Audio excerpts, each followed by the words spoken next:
My name is Sarah Mitchell. I'm 29 years old, and for 17 years my family told me my younger sister Ava was the little girl my mother saved. That was the story. Ava was the abandoned child. Ava was the fragile one. Ava was the reason I had to give up my bedroom, my college fund, my grandmother's house, and eventually my place in my own family. Every time I asked why everything had to be about her, my mother would look at me with those tired, disappointed eyes and say, "Sarah, Ava didn't choose to lose her mother. You need to be kinder." So I was kind. I moved into the basement at 12 years old so Ava could have my room. I gave up the writing program I'd been accepted into because Ava needed emotional healing. I watched my parents empty the savings account my grandmother had opened for me because Ava needed therapy, Ava needed stability, Ava needed a fresh start. And when I cried, my mother called me selfish. When I got angry, my father told me to keep the peace. When I finally stopped asking for fairness, everyone said I was maturing. But last month, at Ava's engagement party in Columbus, Ohio, my mother pushed a stack of legal papers across the dining table and asked me to sign away the last thing my grandmother had ever tried to leave me. A small house in Dayton.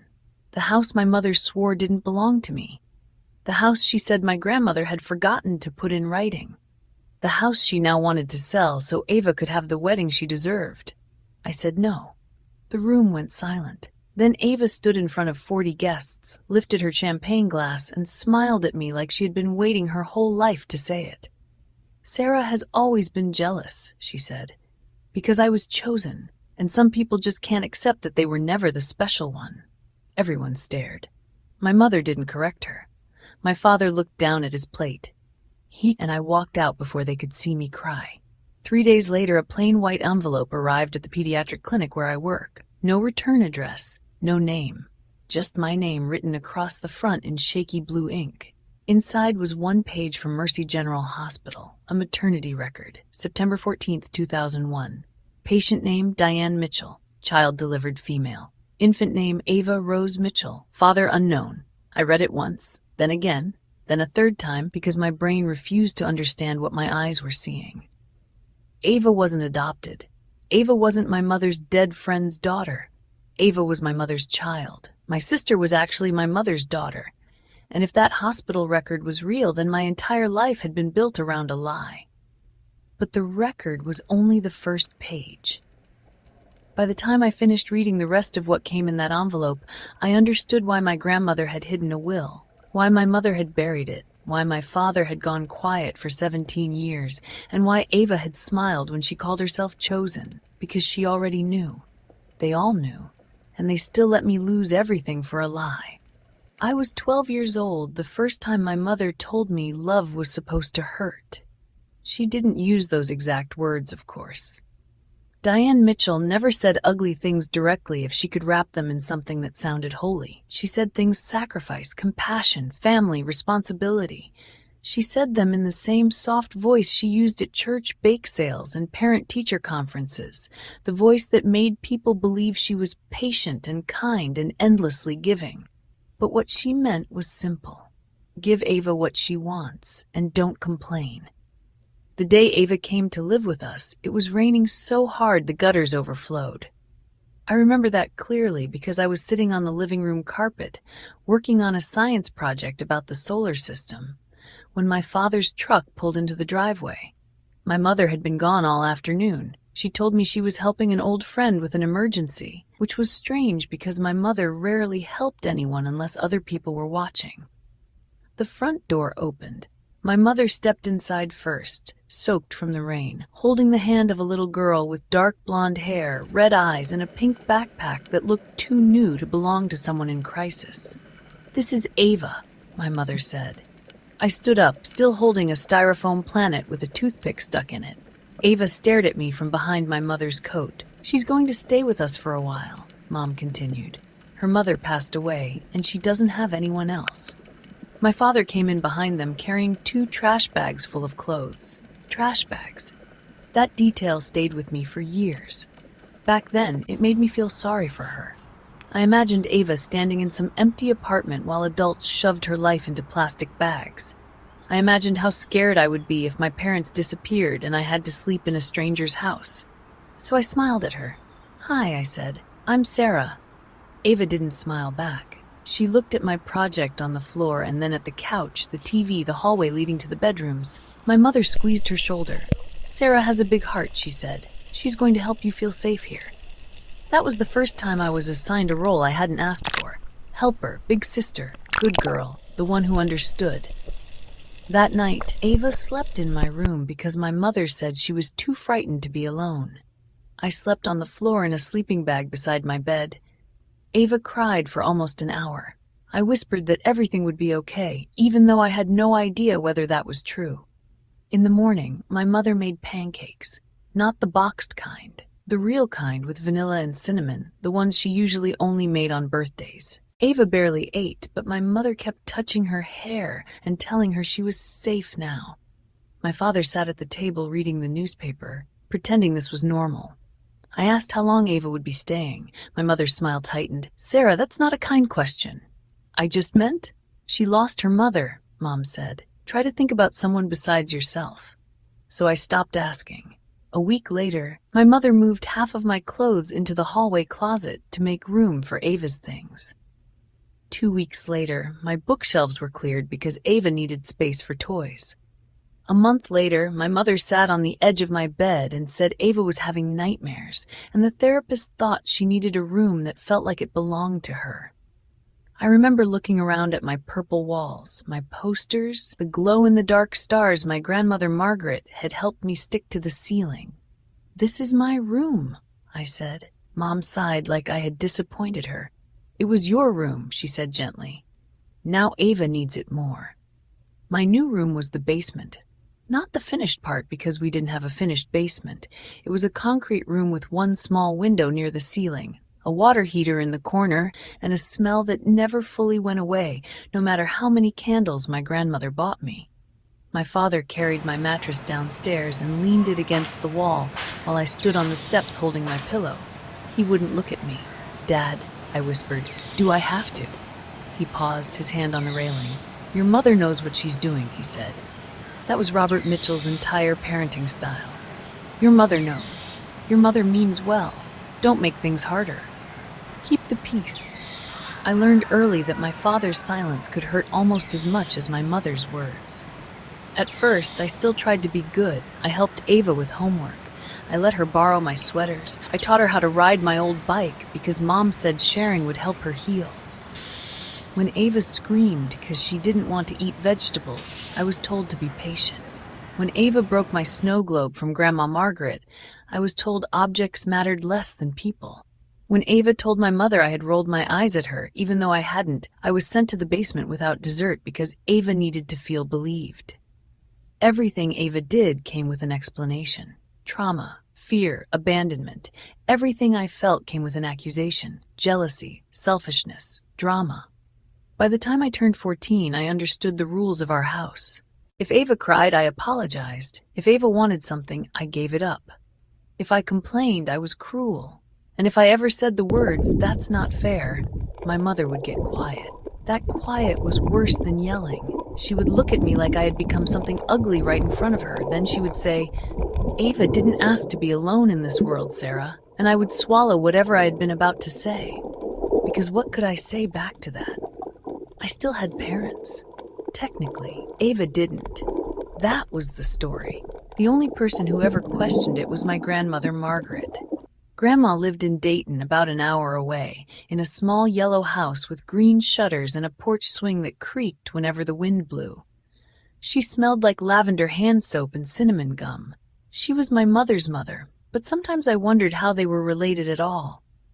Grandma saw things other people didn't want to see. The first time she visited after I moved to the basement, she stood at the bottom of the stairs with her purse still on her shoulder, looking at my mattress, my cardboard boxes, my school clothes hanging from a pipe near the washing machine. Her face changed. Not dramatically.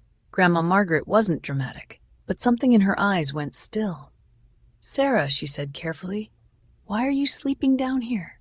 I glanced toward the stairs. Mom was in the kitchen. "Ava needed my room." Grandma nodded once. "And what did you need?" No one had asked me that in months. The question hit me so hard I almost cried. I shrugged because if I answered honestly, I knew I would fall apart. Grandma came over, sat beside me on the mattress, and took my hand. "Listen to me," she whispered. "Kindness is good. Sacrifice can be good. But when people only praise your kindness because it benefits them, it stops being kindness. It becomes a leash." I didn't fully understand that then. I would later. Grandma started taking me to breakfast once a month. She said it was our little tradition, but I think she was checking on me. We went to a diner off I-70 that served waffles bigger than the plates. She asked about school, my friends, my writing. She remembered things my parents forgot. When I won second place in the 8th grade essay contest, Grandma showed up with flowers. My parents didn't come because Ava had a therapy appointment. When I made honor roll freshman year, Grandma mailed me a card with $20 tucked inside. My mother took the 20 and said Ava needed new shoes. When I got accepted into a summer writing program in Chicago at 16, I ran downstairs with the letter in my hand, so excited I could barely breathe. 6 weeks, workshops, published authors, a dorm room on a college campus. It felt like proof that maybe there was a world outside the basement. My mother read the letter at the kitchen counter. "How much?" she asked. $1,800, I said quickly. "But Grandma said she might help and I can get a summer job and—" No, just one word. No. I blinked. "Mom, please, this is important." "Ava's therapist recommended an emotional recovery camp this summer," she said, folding the letter and sliding it back into the envelope. "We can't do both. But Ava went to that camp last year, and she still needs support. I need support too." The room went silent. My father lowered his coffee mug. My mother looked at me with that familiar, disappointed softness. "Sarah," she said, "you write stories in your room all the time." "In the basement," I said. Her eyes hardened. "Don't be ungrateful."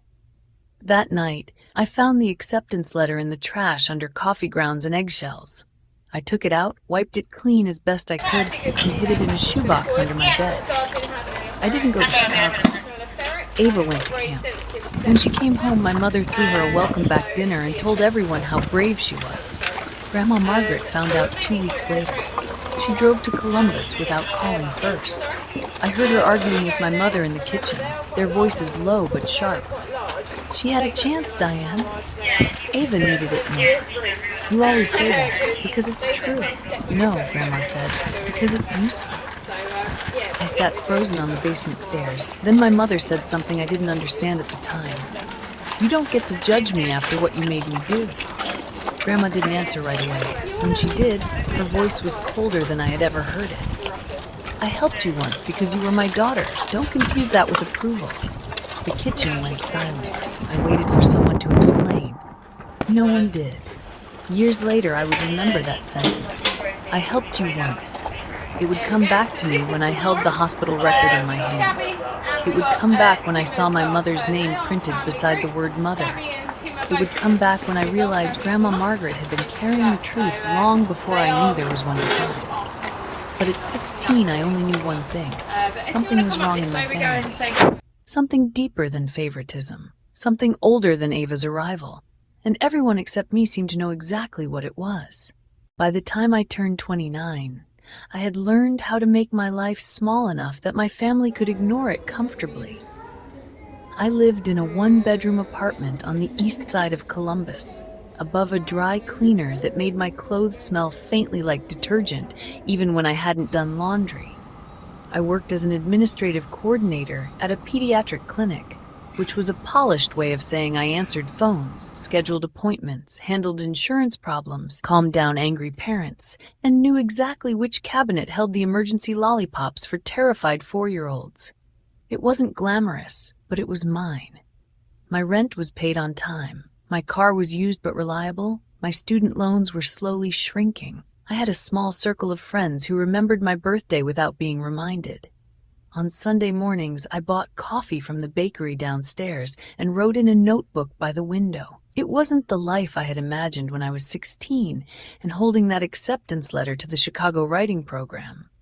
But it was a life I had built without anyone handing me anything. Ava's life looked different. Ava was 24 and still somehow treated like a rescued child instead of an adult woman with a closet full of designer boots and a credit score that should have required parental supervision. She had dropped out of college twice. First, because the campus felt emotionally unsafe. Then because one professor gave her a B- and my mother said the academic environment was damaging her confidence. After that, my parents paid for cosmetology school. Then they paid for her first apartment. Then they paid for the pink velvet furniture in that apartment because Ava said neutral colors made her depressed. When Ava decided she wanted to become a bridal makeup artist, my mother called it her calling. My father took out a line of credit to help her open a little beauty studio in the short north. It had gold mirrors, white chairs, a neon sign that said "Glow like you mean it," and almost no customers after the first 3 months. Whenever I asked whether Ava planned to get a second job until the business stabilized, Mom would look at me like I had suggested putting her outside in the snow. "Sarah, she's trying to heal through creativity." Ava was always healing. I was always expected to fund the atmosphere. The first time my mother asked me for money as an adult, I was 26. Ava had fallen behind on rent after spending what she called marketing money on a trip to Miami with 2 other makeup artists. My mother called me on a Tuesday night while I was eating cereal for dinner and asked if I could send $1,200. "Just until Friday," she said. "Your father's bonus comes in then." "I don't have $1,200 to give away." "It's not giving it away, it's helping your sister." "I have rent, Mom." She sighed. That sigh, the same one from my childhood, the one that turned me back into the girl on the basement stairs. "Ava has had a harder road than you," she said. I looked around my apartment, the thrift store couch, the stack of loan statements on the counter, the radiator that hissed like an angry cat every winter.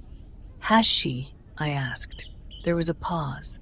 Then my mother said very quietly, "That's an ugly thing to say. I sent $600. I hated myself for it before the transfer even finished processing." "That was the pattern?" my mother asked. I resisted. She reminded me of Ava's tragic beginning. My father sent one text that said, "Please don't upset your mom." Ava posted something vague online about people who abandon family when it gets inconvenient, and eventually I gave just enough to hate myself but not enough to fix anything. Then Grant Ellis proposed. Grant came from the kind of Columbus family that had a plaque on a hospital wing and a last name people recognized at charity auctions. His mother wore pearls to brunch. His father owned commercial real estate. Grant himself was polite in a soft, slightly clueless way, like a man who had never had to wonder whether his debit card would decline at Kroger. Ava met him when she did makeup for his cousin's wedding. 6 months later, she had a ring. My mother treated the engagement like a royal announcement. She posted professionally edited photos of Ava and Grant under a flowering arch with the caption, "Some daughters are born from your body. Some are born from your heart. Both are miracles." I stared at that caption for a long time. Born from your heart. At the time, I thought she was just being dramatic. I didn't know she was choosing her words carefully. 2 weeks after the engagement, Mom invited me to dinner at the house. She used the voice she reserved for family performances. "Nothing serious," she said. "Just lasagna. Ava and Grant will be here. Your father misses you." My father did not miss me. My father missed not feeling guilty. Still, I went. The house looked exactly the same as it had when I left at 18. Beige walls, family photos arranged like evidence of happiness. Ava's senior portrait over the fireplace, glowing in soft focus light. My graduation photo was on the side table near the lamp, partly blocked by a ceramic angel. Ava greeted me with an air kiss. She smelled expensive. "Sarah," she said, smiling with all teeth and no warmth, "you look tired." "Work does that." "Oh, right, the clinic." She tilted her head. "That must be so stressful, all those sick kids." "It's mostly paperwork." "Well, still, good for you." "Good for you" in Ava's mouth always sounded like "poor thing." Grant stood to shake my hand. He seemed genuinely nice, which made me feel bad for him before I even knew why. Dinner was normal for exactly 11 minutes. My mother talked about floral arrangements. Ava talked about a historic venue downtown that cost more for one Saturday than I made in 2 months. My father cut his lasagna into tiny squares and said almost nothing.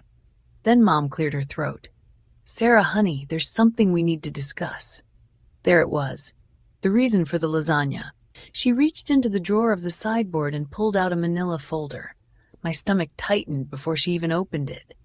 "It's just a formality," she said, sliding papers toward me. "Your grandmother's property in Dayton has some old paperwork attached to it. We're trying to clean everything up before the wedding." I didn't touch the papers. "What property?" Mom blinked once. "The Dayton house." "You told me Grandma didn't leave a will." "She didn't leave a valid will." "That's not the same thing." Ava set down her wine glass a little too hard. "Oh my God, Sarah, can we not do this tonight?" I looked at my mother. "What are these papers?" Mom's smile thinned. "A waiver. It states that you won't challenge the sale or make any claim against the property." "Why would I have a claim?" My father shifted in his chair. "My mother said, because your grandmother put your name in some old draft years ago. It was never meant to be final, but the title company wants everything clean before we use the remaining proceeds." "The remaining proceeds for what?" Silence. Ava looked at Grant. Grant looked confused. Mom folded her hands. "For the wedding," she said, "and for Ava's future. She deserves to start her marriage without financial stress." I laughed once. Not because it was funny, because something in me cracked. My grandmother's house is paying for Ava's wedding? Don't say it like that. How should I say it? Like a sister who understands what this family has carried. There it was again. This family, not me. Never me. I picked up the first page and scanned it. The legal language was dense, but the purpose was clear. If I signed, I gave up any right to question anything connected to Grandma Margaret's estate, the Dayton property, or prior distributions. Prior distributions. That phrase made my skin go cold. "What distributions?" My mother reached for the papers. "You don't need to get lost in legal wording." I pulled them back. "What distributions, Mom?" Her eyes hardened. Ava leaned forward. "You know, Sarah, for someone who claims she doesn't care about money, you get really intense whenever money might go to me." I looked at her. "I don't care that money goes to you. I care that it keeps coming from things that were supposed to be mine." Ava's face changed, not hurt, annoyed, like I had broken character. "You always do this," she said. "You act like I stole your life." My mother touched Ava's hand. "Sweetheart, don't engage." That did it. Something about my mother comforting Ava while I sat there with legal papers designed to erase me made my vision sharpen. "No," I said. Mom looked up. "Excuse me?" "I'm not signing."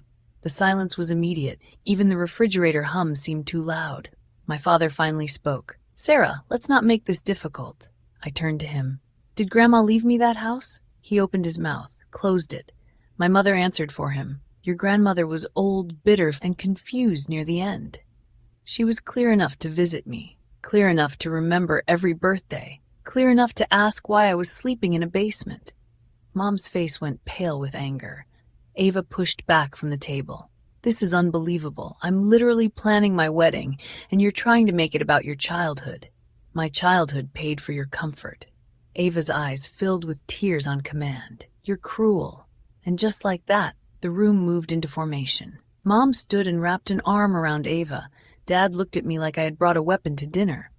Grant stared at his plate, uncomfortable but silent.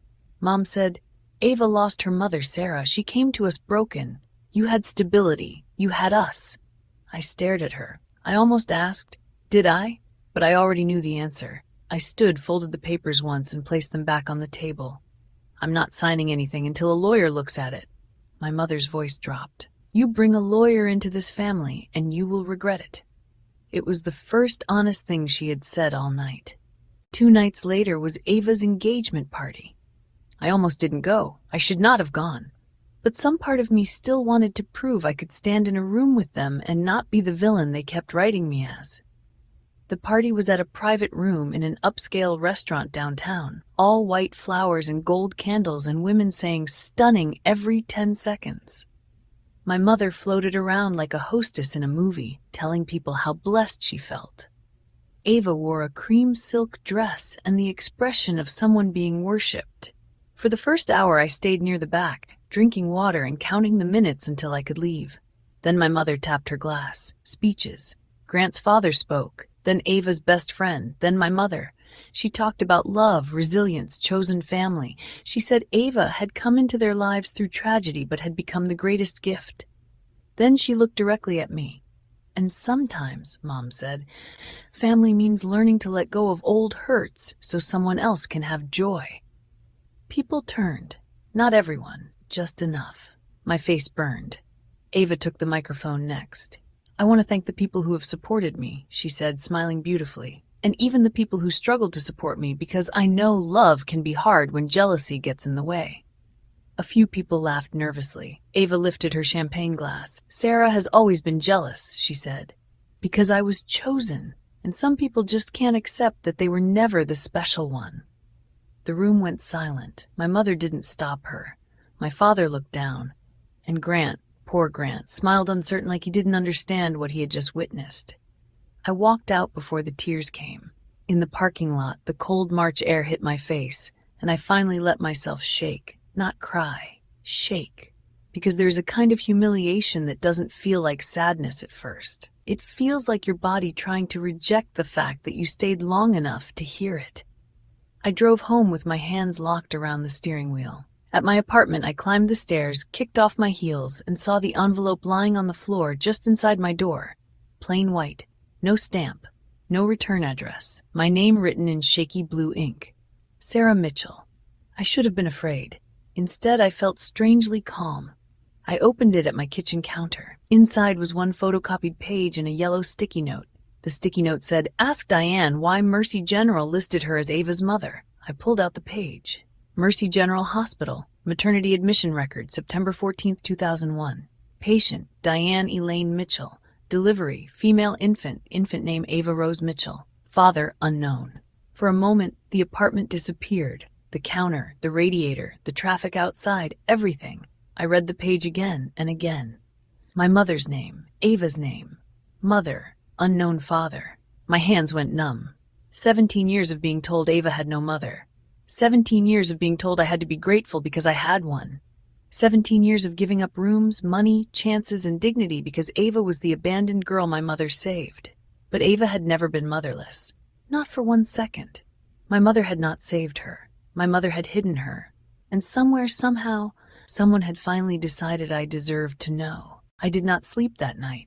I sat at my kitchen counter until the sky outside my apartment window turned from black to gray, with the hospital record lying in front of me like it might change if I stared at it long enough. It didn't. Patient, Diane Elaine Mitchell. Delivery, female infant, infant name Ava Rose Mitchell. Father, unknown. Every word was clean, typed, official, cold in the way only records can be cold. There was no emotion on the page, no explanation, no apology. No space for a 12-year-old girl sleeping in a basement because her mother's adopted child needed a bedroom.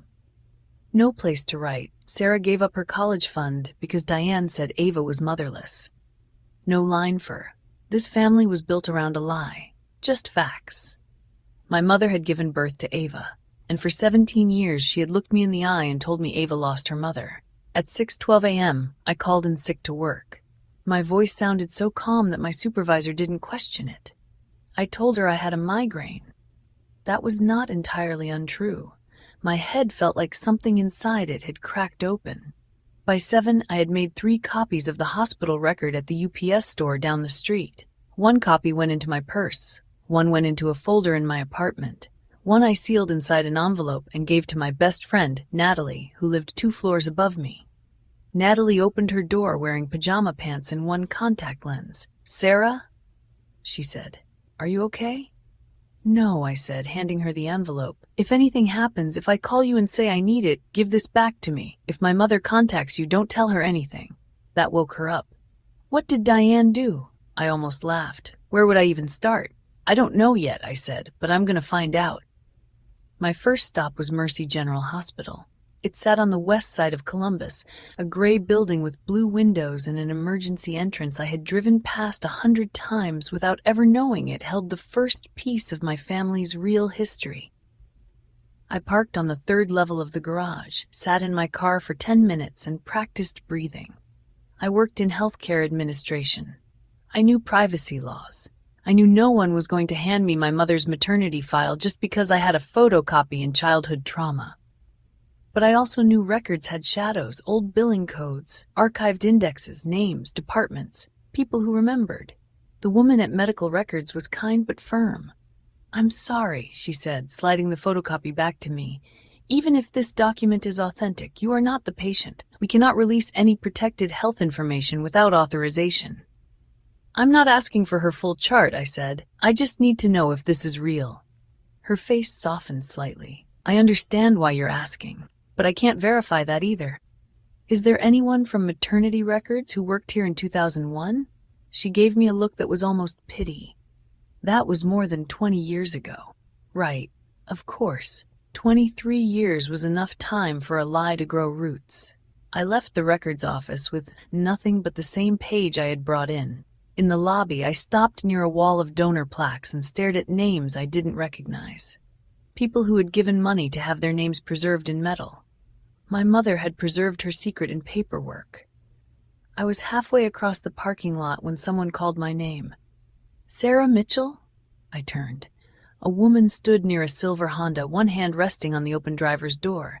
She was maybe in her late 60s, with short gray hair, careful eyes, and the posture of someone who had spent decades standing on hospital floors. My hand tightened around my purse. Yes? She looked around before walking closer. My name is Elaine Porter. I knew that name from nowhere, but something in my body reacted anyway. I'm the one who left the envelope. The air changed. For a second, all I heard was the distant sound of traffic and the squeak of someone's shoes on wet pavement. You sent me the hospital record? Elaine nodded. I'm sorry I did it that way. I didn't know whether you'd open the door if I came to your apartment, and I didn't want your mother to intercept it. My mother knows you? She knew me once. I looked toward the hospital entrance. Were you a nurse? Labor and delivery. Mercy General, 34 years. Her mouth tightened. I retired in 2018. I should have asked a careful question, a smart question. Instead, I asked the one that had been burning through me since midnight. Is it real? Elaine's eyes filled with something that looked too old to be simple sadness. Yes, she said. It's real. My knees almost gave out. Elaine reached for me, then stopped herself like she wasn't sure she had the right. There's a diner 2 blocks from here, she said. Somewhere public. I can tell you what I know. I followed her there in my car, my hands numb on the wheel. The diner was small, with red vinyl booths and waitresses who called everyone honey. Elaine chose a booth in the back, facing the door. I noticed that. She was nervous. A waitress poured coffee for both of us. I didn't touch mine. Elaine took a folder from her tote bag and placed it on the table, but she kept her hand on top of it. Before I give you this, she said, I need you to understand something. Your grandmother never wanted to hurt you. The mention of Grandma Margaret hit harder than I expected. You knew my grandmother? Elaine nodded. Margaret Hayes was the one who made me promise. Promise what? To keep copies, to keep them safe. And if your mother ever tried to take what Margaret left you, I was supposed to make sure you knew why. My throat tightened. What did she leave me? Elaine slid the folder across the table. More than your mother told you. Inside were photocopies. Not many at first, maybe 12 pages. But everyone felt like a door opening into a room I had been locked out of my entire life. The first page was the same maternity record. The second was a billing summary from Mercy General. Guarantor Margaret Louise Hayes, amount paid $14,870. I stared at it. My grandmother paid for Ava's birth? She did. Why? Elaine folded her hands. Because Diane begged her. I looked up. Elaine took a breath. Your mother came into Mercy General on September 14th, 2001, already in active labor. She was terrified, not just scared of childbirth, scared of being seen. She kept saying her husband couldn't know. She kept saying her daughter couldn't know. Her daughter. Me. I would have been 6 years old. Robert wasn't there? I asked. No. Who was? Margaret. Elaine looked down at her coffee. Your mother was angry with her, crying, accusing her of ruining everything. Margaret kept telling her, you made this choice, Diane, not me. I was young then, but not so young that I didn't understand there was a story behind it. Did my grandmother know who Ava's father was? Elaine's expression changed. I don't know for certain. That was not the same as no. What do you know? Elaine hesitated. Diane refused to list a father, but there was a man who called the maternity desk twice that night asking if she had delivered. My pulse thudded. Who? I only heard a first name, Mark. The name meant nothing to me. Elaine continued. When I told Margaret about the calls, she went pale. She told the unit clerk not to put him through. I sat back slowly. My mother had not just hidden a child, she had hidden a man. Elaine opened the folder to another page. A photograph, grainy, slightly faded. My mother in a hospital bed, hair damp, face turned away from the camera. In her arms was a newborn wrapped in a pink and blue hospital blanket. On the back, written in my grandmother's handwriting, were 5 words. Ava Rose, Diane's daughter. Truth. My eyes blurred. I had seen hundreds of pictures of Ava as a child. Ava at birthdays, Ava at Christmas, Ava on the first day of school, smiling beside me like we were sisters in the normal way. But I had never seen this. Ava as a newborn, my mother holding her.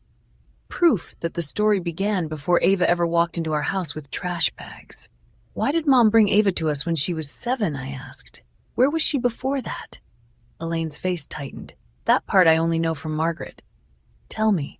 Diane didn't take Ava home after the birth. Not permanently. Margaret arranged for Ava to stay with a woman named Melissa Carter. The name hit me. Melissa, the dead friend, the fake mother. Melissa was real? Yes, she was a friend of Diane's from high school. From what Margaret told me, Melissa agreed to raise Ava quietly. Diane sent money. Margaret sent more. It was supposed to stay hidden. I felt sick. So when Mom said Melissa died, she did die, Elaine said softly, but she was never Ava's biological mother. She was the woman Diane used to keep Ava out of sight. I covered my mouth. The cruelty of it kept expanding. Ava had been used too, but Ava had known, at least later. Ava had stood in that engagement party and called herself chosen. Chosen, not abandoned. Chosen by the mother who had hidden her until keeping her hidden became inconvenient. Why did Grandma keep the secret? I whispered. Elaine's eyes shone. Because she loved her daughter, and because Diane threatened to disappear with you if Margaret told Robert. I froze. With me? Elaine nodded. Margaret was afraid Diane would cut her off from you. She thought if she stayed close, she could protect you somehow. I thought of Grandma taking me to breakfast, asking what I needed, calling kindness a leash. She had known. Not everything, maybe, but enough. Elaine reached into the folder again and pulled out an envelope, yellowed with age. This was written for you. Margaret gave it to me 6 months before she died. She said if she ever found the courage, she would give it to you herself. My hands shook when I opened it. Sarah, sweetheart, if you are reading this, then I failed to tell you the truth while I was alive. I am sorry. I thought silence would protect you. I see now silence only protected Diane. Ava is not who your mother says she is. She was not abandoned by her mother. She was hidden by her mother. Your mother gave birth to her in 2001, and I helped pay for the damage because I was a coward and a mother before I was a decent woman. You deserved the truth. You deserved your room. You deserved your college fund. You deserved to know that every sacrifice they demanded from you was built on a lie. I have put the Dayton house in your name because it is the only apology I can still make with something real. Do not let Diane take it. Do not sign anything. Do not let them tell you that you are selfish for wanting back what was stolen before you even understood the price. I love you, Grandma Margaret. By the time I finished reading, tears were dropping onto the paper. Not loud tears, not dramatic ones, just quiet, unstoppable proof that something inside me had finally been named. I wasn't crazy. I wasn't jealous. I wasn't selfish. I had been lied to. Elaine waited until I folded the letter. There's more, she said. I looked at the folder. My chest hurt. How much more? Enough to prove Margaret's will existed. Enough to show Diane knew. Enough to show the Dayton house was never supposed to pay for Ava's wedding. I wiped my face with the back of my hand. Why now? Elaine's voice went quiet. Because last week Diane called me. My stomach dropped. What? She asked if I still had old documents from Margaret. She said there was a family matter, and it would be better for everyone if certain things stayed buried. Buried, Elaine nodded. That was the word she used. I thought of my mother's face at dinner. Her threat. You bring a lawyer into this family, and you will regret it. She knew. She knew there was proof somewhere, and she was looking for it. Elaine placed one final item on the table, a copy of a birth certificate. Name, Ava Rose Mitchell. Mother, Diane Elaine Mitchell. Father, blank. Filing date, October 2001. Then attached behind it another certificate, amended record. Name Ava Rose Carter. Mother, Melissa Carter. Father, blank. Filing date February 2002. I stared at the two documents. Can they do that? Elaine's mouth tightened. They did.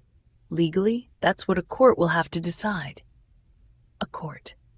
The word landed between us like a line being drawn. Until that moment, part of me had still been thinking like a daughter, a hurt daughter, a furious daughter, a daughter who wanted her mother to explain how any of this could possibly be justified. But looking at those two birth certificates, I understood something.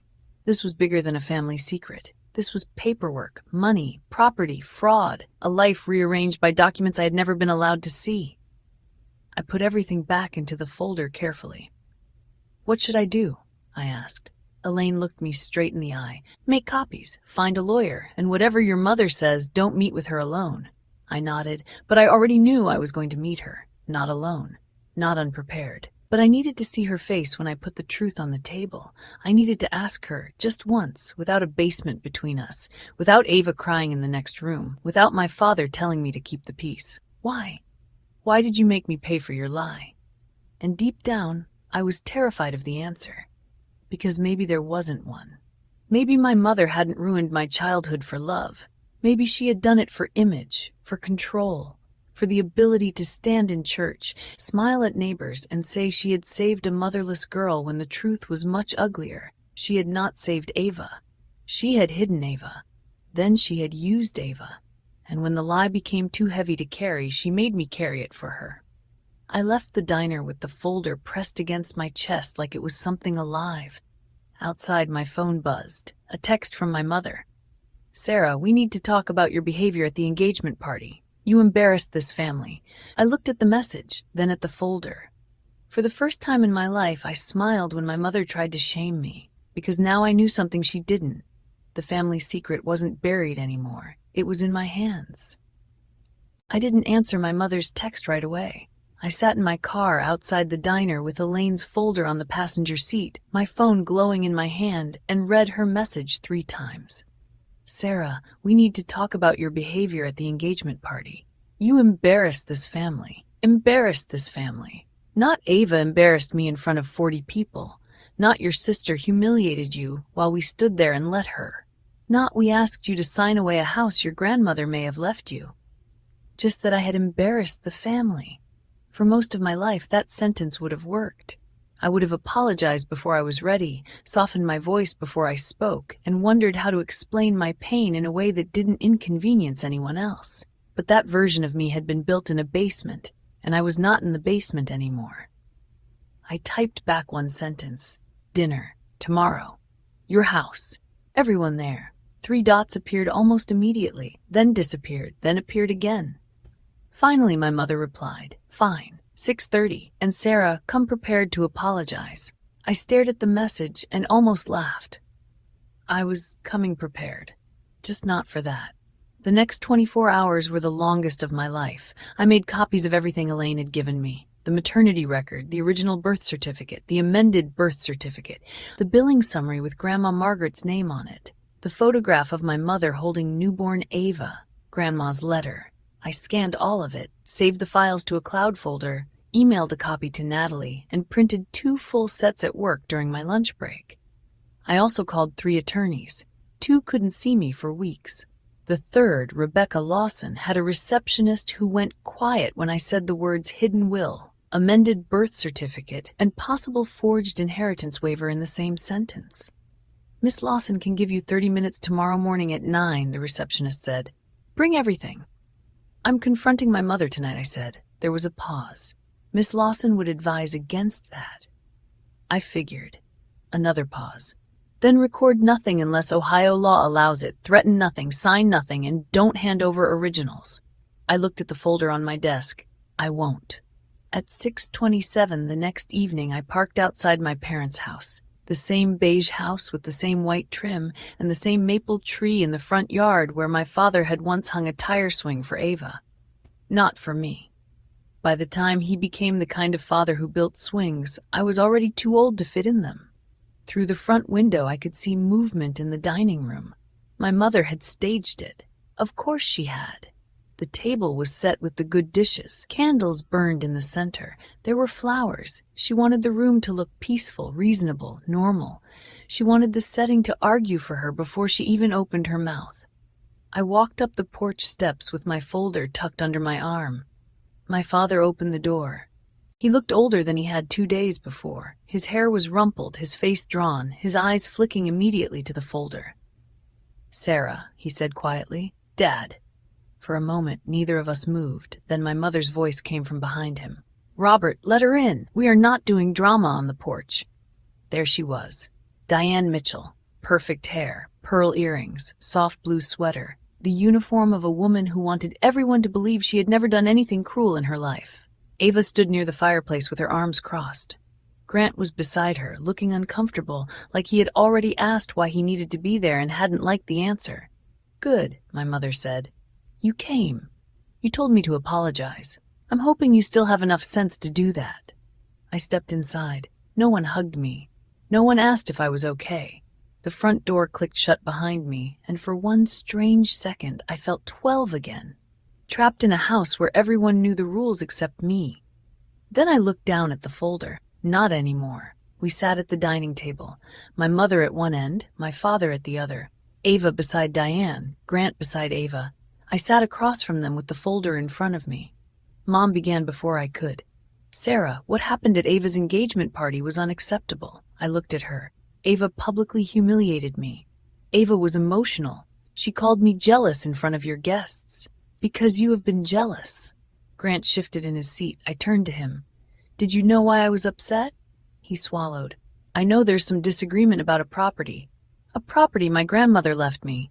My mother's hand tightened around her water glass. "That has not been established."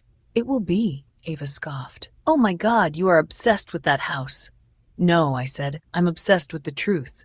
My mother leaned back. "What truth would that be?" I opened the folder and took out the maternity record. I placed it in the center of the table. No flourish, no speech, just paper against polished wood. My mother saw the Mercy General logo first. Her face changed before she could stop it. It was tiny, a flicker, a tightening around the mouth. But I saw it. My father reached for the page. Diane moved faster. "Don't touch that," she snapped. Everyone froze. It was the first time all night she had sounded scared. My father looked at her hand covering the paper. "Diane," he said slowly, "what is it?" She recovered quickly. "Probably something Sarah found online. She's clearly been digging through private information." I slid a second copy toward my father. "This is a maternity record from Mercy General Hospital, September 14th, 2001. My voice sounded strangely calm. Patient name, Diane Elaine Mitchell. Female infant delivered. Infant name, Ava Rose Mitchell. Father unknown. The room went completely silent. My father read the page once, then again. His face drained of color so fast I thought he might pass out. Ava stood. "This is disgusting." I looked at her. "Is it fake?" She didn't answer. Grant turned to her. "Ava?" Ava's eyes flashed. "Don't look at me like that." "Is it fake?" he asked. My mother stood so abruptly, her chair scraped against the floor. "This conversation is over." "No," I said. "For once it's starting." She pointed at me. "You have no right to invade your sister's medical history." "My sister's?" I said. "Or yours?" Her mouth closed. My father was still staring at the page. "Diane," he whispered, "tell me this isn't real." She looked at him with irritation, not guilt. "Robert, this is not the time." "Is Ava your daughter?" Ava let out a sharp laugh. "Dad, seriously?" He flinched. "Dad." She had called him that all her life. My mother lifted her chin. "Ava is my daughter in every way that matters." "That is not what I asked," my father said. I had never heard that tone from him before. Firm, broken, almost brave. Diane's eyes narrowed. "After everything I've done for this family, you're going to interrogate me because Sarah brings in some photocopy?" I pulled out the photograph. My mother in a hospital bed, newborn Ava in her arms. I slid it across the table. My father looked at it. Grant leaned forward. Ava didn't. That was when I knew, the kind of knowing that lands in your bones. I turned to her. "You already knew." Ava crossed her arms tighter. "I knew enough." Grant stared at her. "How long?" She looked away. "Ava," he said. She rolled her eyes, but there were tears in them now. Angry tears, not guilty ones. "Since I was 16. The words hit the table harder than any scream could have. I breathed in once. 17 years of sacrifice. 13 years of Ava old enough to understand. 8 years of her knowing, and she had still let me apologize for resenting a lie. Grant pushed back from the table. You told me you were adopted. I was raised that way. That's not an answer. Ava turned on him. You don't understand what it was like. No, I said quietly, don't, because everyone spent my whole life making sure I understood what it was like for you. My mother slammed her palm on the table. Enough. But I wasn't finished. I took out the original birth certificate, then the amended one, then the billing summary, then Grandma Margaret's letter. One by one, I placed them in front of her. You gave birth to Ava. Grandma paid the hospital bill. Then Ava's birth record was amended to list Melissa Carter as her mother. You brought Ava into our house 7 years later and told me she was a motherless child. You made me give up my room, my money, my opportunities, and now you want me to sign away Grandma's house so Ava can have a wedding. My mother's face had gone still. The church lady mask was gone. What remained underneath was colder. You always were dramatic. I laughed once. Ava's mouth twisted.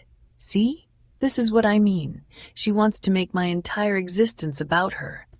Grant looked at Ava like he no longer recognized her. Did you know about the house too?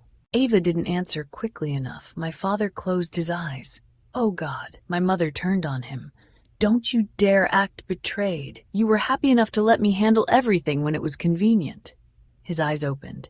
I didn't know she was yours. The room froze. There it was, the question beneath the question. Ava's face went white. Grant looked between them. I stared at my father. He asked it finally. Am I her father?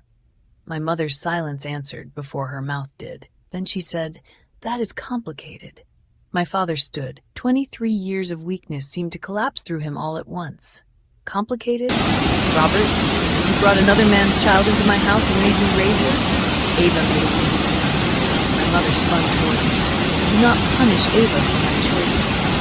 That was the closest thing to a confession she had given. Ava started crying. Not quiet tears. Big, shaking ones designed to move the room back into orbit around her. I didn't ask to be born, she said. I didn't ask for any of this. For the first time, no one rushed to comfort her. Not my mother, not my father, not Grant. Ava looked around, realizing it, and her crying sharpened into anger. She pointed at me. You ruined everything. No, I said. I opened a folder. My mother's eyes burned into me. You think this makes you powerful? A few papers? A dead woman's bitterness? You have no idea what you're starting. I'm starting with a lawyer tomorrow morning. Her expression changed. There it was again. Fear. You bring this into court and you will destroy this family. I stood, gathering my copies. No, Mom, we did that in 2001. I just found the record. Grant took the ring off Ava's finger. Not dramatically, not cruelly. He just reached for her hand, slipped it off, and placed it on the table between them. I need time, he said. Ava stared at him like he had slapped her. Grant, I don't know who I'm marrying. My mother moved toward him. Grant, this is a private family matter. He looked at her. No, it's a pattern. Then he walked out. The front door opened, closed. Ava screamed my name. My father sat back down like his legs had stopped working. My mother stood at the end of the table, breathing hard, pearls shining at her throat, surrounded by the papers she had spent half her life trying to bury. I paused at the doorway. There are originals, I said. There are copies, and by tomorrow morning there will be an attorney. My mother's voice was low. If you do this, Sarah, you are no longer my daughter. I looked at Ava, then at my father, then back at my mother. For 17 years, I said, you made sure I barely felt like it. I walked out into the cold night with my folder under my arm. For the first time, my hands weren't shaking. Behind me, through the closed door, I heard my mother screaming, not crying, not apologizing, screaming, because the lie had finally cost her something. And this time it wasn't me. Rebecca Lawson's office was on the 6th floor of an old brick building downtown, the kind with brass elevator doors and hallways that smelled faintly like paper, coffee, and old money. I arrived at 8:32 for a 9 appointment because I had not slept and because waiting in my apartment felt impossible. The folder sat in my lap the entire time I sat in the reception area. I kept one hand on it like someone might run through the door and rip it away from me. At exactly 9, Rebecca Lawson opened her office door herself. She was in her early 50s, tall, with silver-streaked black hair and reading glasses hanging from a chain around her neck. She didn't smile too much. I liked that immediately. I had spent my entire life around people who smiled while asking me to give things up. "Sarah Mitchell," she asked. I stood. "Yes, come in." Her office was neat but not decorative. Framed law degrees, a wall of estate law books, a small ceramic dish of peppermints in the corner of her desk. She gestured for me to sit, then held out her hand for the folder. "Tell me the shortest version first," she said. "Then we'll go document by document." So I did. I told her Ava had been raised as my adopted sister. I told her my mother claimed Ava was the daughter of a dead friend. I told her about the basement, the college fund, the engagement party, the waiver, the hospital record, Elaine Porter, Grandma Margaret's letter, and the 2 birth certificates. Rebecca listened without interrupting. She took notes on a yellow legal pad. Not once did she gasp or say, "That's terrible." Somehow that made me feel safer. She wasn't there to be shocked. She was there to understand. When I finished, she leaned back in her chair. "Miss Mitchell," she said, "there are family secrets, and then there are legal events. Your mother appears to have confused the first with the second." I swallowed. "What does that mean?"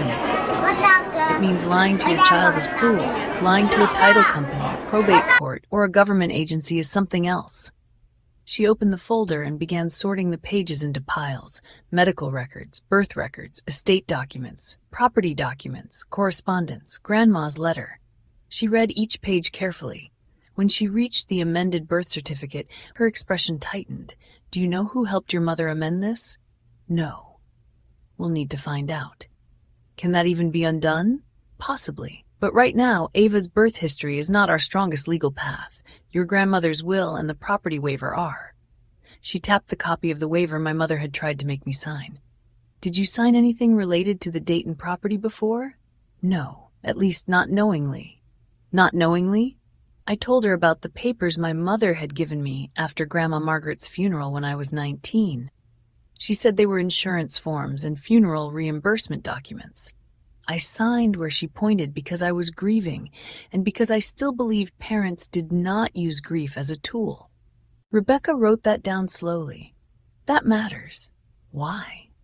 "Because if a prior waiver exists with your signature and you were misled about what you were signing, that may be fraud. If your signature was copied, traced, or attached to another document, that may be forgery. And if your mother represented to the probate court that there was no valid will while knowing your grandmother had executed one, that is very serious." My stomach twisted. "She told everyone Grandma didn't leave anything." Rebecca looked up. "Everyone is not the court. We need the court file." By noon, Rebecca had assigned her paralegal to pull the probate records from Montgomery County. By 2:15 she called me. "Sarah," she said, "you need to come back." My hands went cold. "Why?" "Because we found the filing." I left work early. My supervisor, Maria, took one look at my face and said, "Go. Whatever it is, go." I would remember that kindness later. When I got back to Rebecca's office, she had a stack of documents spread across her conference table. The probate file. My mother had filed an affidavit after Grandma Margaret died stating that Margaret had no valid will, no surviving spouse, one adult child, Diane, and no direct transfer of property to any grandchild. "That's a lie," I said. "Yes," Rebecca said. "If the will Elaine preserved is valid, then yes." She slid another document toward me. "This is more concerning." It was a notarized waiver dated November 3rd, 2017. My name was printed at the top. "Sarah Elizabeth Mitchell hereby waives all rights, claims, and interests in the estate of Margaret Louise Hayes, including but not limited to real property located in Dayton, Ohio." At the bottom was my signature, or something pretending to be my signature. I stared at it until the letters blurred. I didn't sign this. Rebecca watched me carefully. "You're certain? I've never seen this." "Then we'll hire a handwriting expert." I was 19. She gave me papers after the funeral. I signed some things, but not this. "Not knowingly," Rebecca nodded. "That may still help us, but this signature also looks inconsistent with the other documents you provided." She placed my driver's license copy beside it, then a tax form from a file I had brought. The S in Sarah was wrong. The loop in Mitchell was wrong. The pressure was wrong. It looked like someone had practiced being me and gotten close enough for people who weren't looking, people who didn't want to look. By Friday, Rebecca had sent a preservation letter to my mother, my father Ava, and the attorney who had handled Grandma Margaret's estate in 2017. The letter instructed them not to delete emails, texts, financial records, property documents, drafts, scans, metadata, or communications involving Margaret Hayes, the Dayton property, Ava's birth, or any estate transfers. My mother responded in less than an hour, not to Rebecca, to Facebook. Some people are so consumed by jealousy that they will dig up the dead just to steal joy from the living. Please pray for my family as we face a heartbreaking attack from someone we have loved unconditionally. 86 likes by dinner.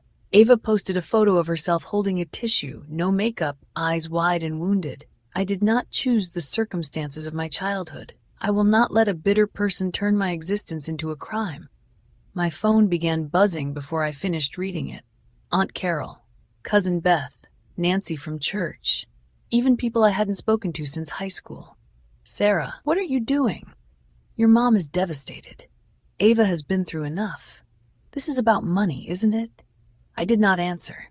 Not one message. I wanted to. My fingers itched to send the hospital record into every group chat, every inbox, every comment section where my mother was collecting sympathy like donations in a basket.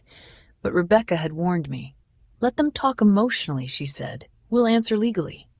So I posted one sentence. The truth does not need to yell. It just needs to be filed in the right place. Then I turned off my phone. The next week moved fast. A handwriting analyst compared the 2017 waiver signature against my known signatures. His preliminary finding came back, high probability of simulation or guided signature, significant inconsistencies in stroke pressure and formation. Rebecca subpoenaed the title company records for the Dayton house. That was when we learned the house had been sold less than 8 months after Grandma's death. The sale price was $184,000. After fees, the proceeds had gone into an account controlled by my mother. From there, Rebecca traced the money. $38,000 to Ava's beauty studio lease and build-out, $11,700 to Ava's credit card, $24,000 to my parents' home renovation, $18,500 to a joint savings account labeled Ava Wedding, $9,300 to a travel agency for a mother-daughter wellness retreat in Sedona. Grandma's house had not vanished. It had been converted into mirrors, into flowers, into Ava's soft life, into my mother's image of generosity. When Rebecca showed me the spreadsheet, I didn't cry. That surprised me. I just stared at the numbers and felt something hard settle inside my chest. There is a stage of betrayal past grief, past shock, past rage. It is clarity. On March 28th, Rebecca filed a petition to reopen Grandma Margaret's estate, challenge the way freeze remaining proceeds, and refer the suspected forgery for investigation. On March 29th, my mother called me at 12:41 a.m. I almost didn't answer. Then I did. Do you understand what you're doing? She hissed before I said hello. Yes. You are humiliating your family. No, I'm documenting what you did. You think that lawyer cares about you? She cares about billable hours. I think she cares about evidence. My mother laughed, but it cracked in the middle. You always wanted to punish Ava. This is not about Ava. Everything is about Ava to you. No, Mom, I said quietly. Everything was about Ava to you. Silence. Then her voice changed, lower, more dangerous. If you take this to court, people will know things, ugly things. You think you want truth, but truth ruins everyone.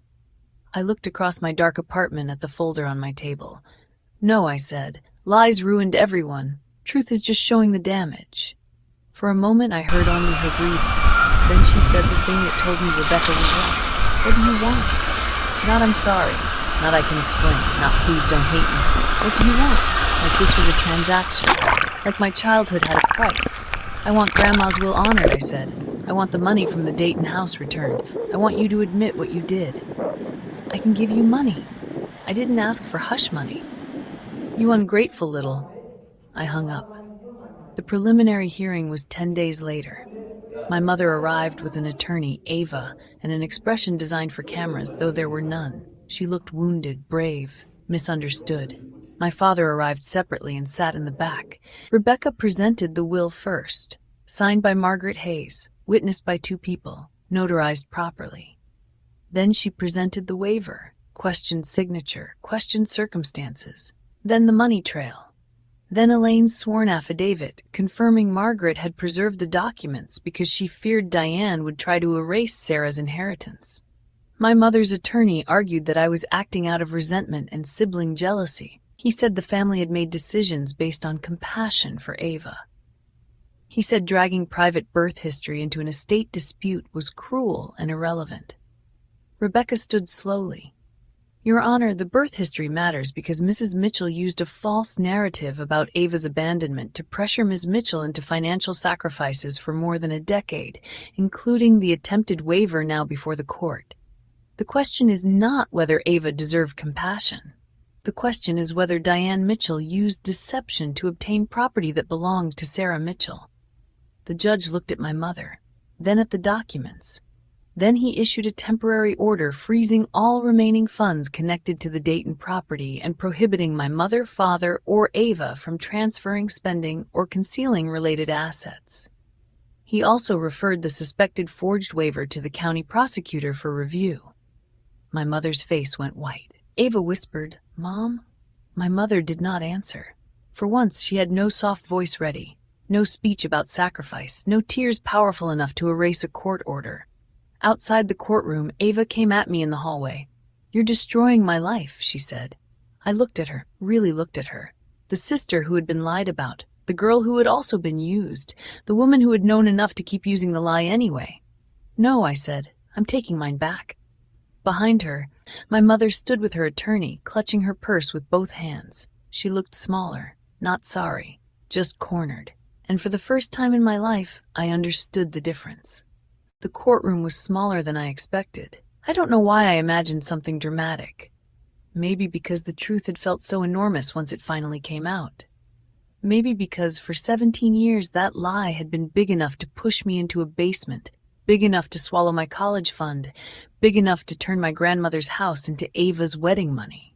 But the room itself was ordinary. Wooden benches, fluorescent lights, a seal on the wall behind the judge, a clerk typing quietly at a computer, people whispering into folded hands. No thunder, no music, no dramatic spotlight, just a room where paper finally mattered more than performance. I sat beside Rebecca Lawson, my attorney, with my hands folded in my lap. In front of us were 3 binders, blue tabs, yellow highlights, copies of copies of copies. The maternity record from Mercy General, the original birth certificate, the amended one, Grandma Margaret's will, the house documents, the waiver with the signature I never knowingly gave. The bank transfers from the Dayton house proceeds into accounts connected to my mother and Ava. Everything my mother had tried to bury had been organized, labeled, and placed on a court table.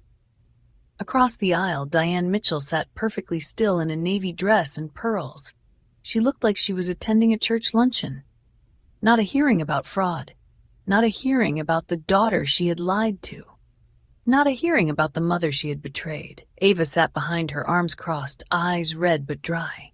Grant wasn't there. Their engagement had officially ended 2 weeks earlier, though Ava had posted online that she was choosing peace over people who benefit from chaos.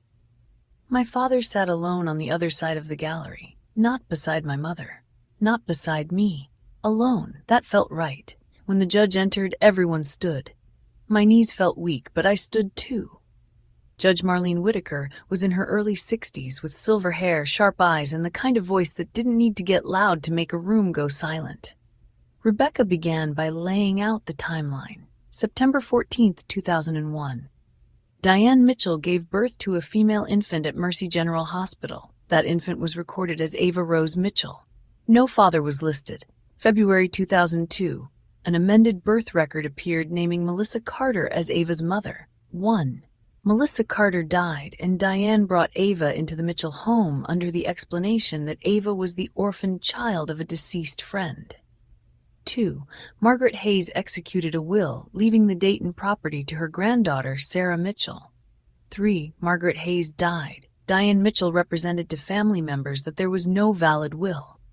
4. Diane attempted to obtain Sarah's signature on a waiver giving up any claim to the Dayton property after proceeds from that property had already been directed toward Ava's wedding expenses and personal debts. Rebecca's voice was calm, almost too calm. That was what made it powerful. She didn't call my mother a liar. She didn't have to. The documents did it for her.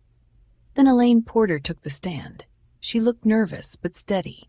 She wore a pale gray cardigan and held her purse in her lap like a shield.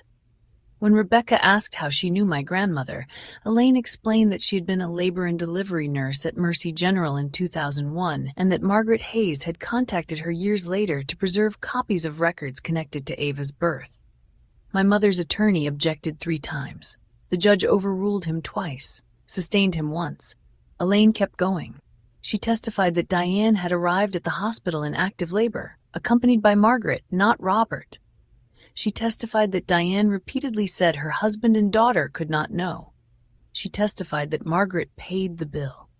She testified that Margaret later expressed regret for helping Diane keep the secret. Then Rebecca handed Elaine the photograph, my mother in the hospital bed, newborn Ava in her arms. "Do you recognize this photograph?" Rebecca asked. Elaine nodded yes. "Who is in the photograph?" "Diane Mitchell and the newborn later known as Ava." The room behind me rustled. Someone gasped softly. I didn't turn around. I knew some of my relatives were there. Aunt Carol, Cousin Beth, my mother's church friend Nancy. People who had called me jealous, unstable, bitter. People who had told me to stop hurting Ava. People who had believed the woman in pearls because believing her was easier than asking why I had been sleeping in a basement while Ava had my room. Let them hear it. Let them sit with it. Then my father testified. That was the part I had dreaded most. Robert Mitchell walked to the stand looking like a man who had aged 10 years in 10 days. He swore to tell the truth and looked down at his hands. Rebecca asked him when he learned that Ava was Diane's biological daughter. He swallowed. 2 weeks ago. Did you know before then? No. Did your wife ever tell you she had given birth to Ava? No. Did you participate in the decision to amend Ava's birth record? No. Did you know Margaret Hayes had left the Dayton property to Sarah? He closed his eyes. I suspected there was a will. Diane told me it was invalid. I chose not to ask further.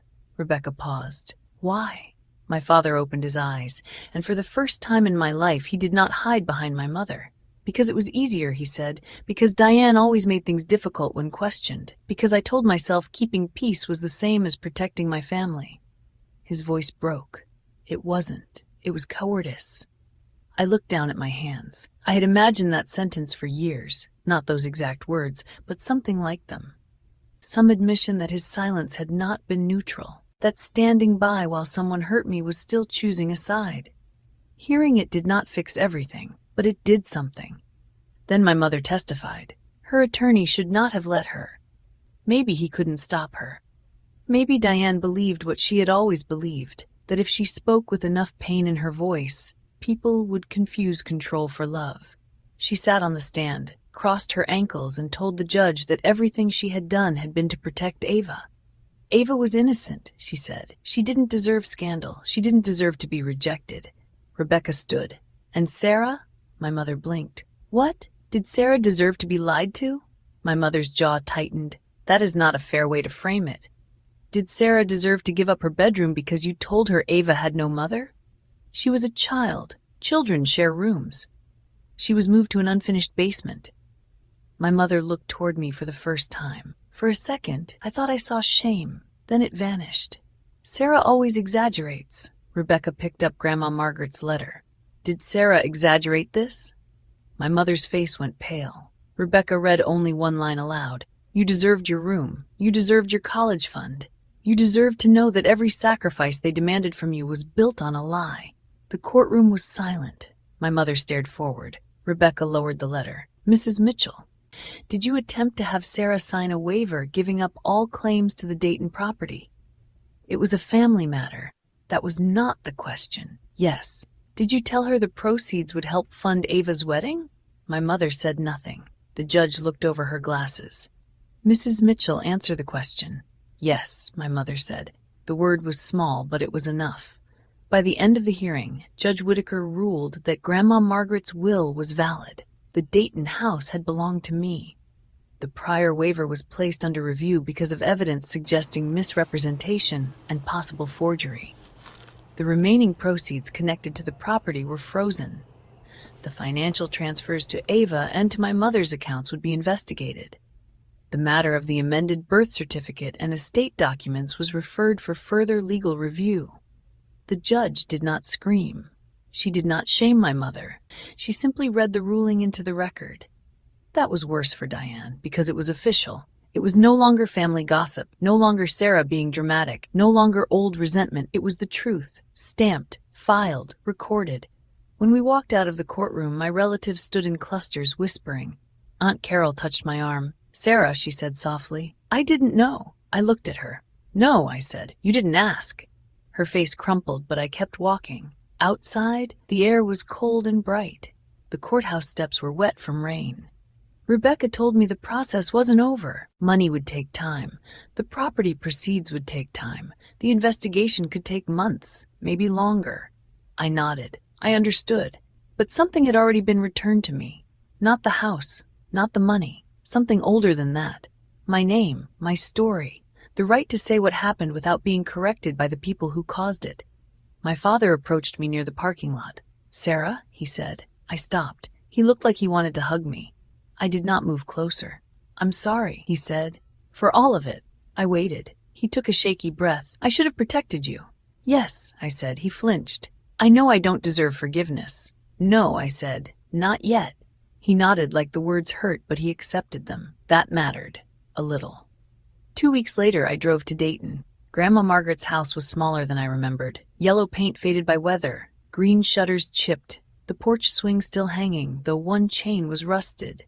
The garden had gone wild, weeds crowding the walkway. I stood in the kitchen for a long time. Dust on the counters, empty cabinets, sunlight coming through lace curtains. It did not feel like victory. It felt like grief with a key in its hand. In the cabinet above the refrigerator, I found a blue tin box. Inside were photographs. Me at 7, missing a front tooth. Me at 12, trying to smile in a sweater I hated. Me at 16, holding a notebook in Grandma's backyard. At the bottom was a folded recipe card, apple pie. And on the back, Grandma had written, "For Sarah," because one day she will need a place where no one asks her to make herself smaller. I sat on the kitchen floor and cried.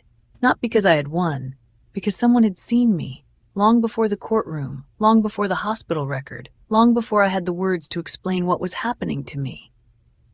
Grandma had seen me. That Sunday, I baked her apple pie in that kitchen. The crust was uneven, the filling bubbled over, the whole house smelled like cinnamon and butter and something close to peace. My name is Sarah Mitchell. For 17 years, my mother told me family meant sacrifice. She meant my sacrifice. She told me Ava was motherless. She meant Ava was useful. She told me I was jealous. She meant I was noticing. But a hospital record told the truth. A retired nurse kept a promise. A dead woman's letter gave me back my voice. And a judge made the lie official history instead of family tradition. I don't know if I'll keep the Dayton house. Maybe I'll sell it. Maybe I'll turn it into a place for girls who need somewhere quiet to write, somewhere warm, somewhere no one tells them their dreams matter less because someone else cries louder. I don't know yet. What I do know is this. They built my childhood around a lie, but they did not get to build my future. That belongs to me now.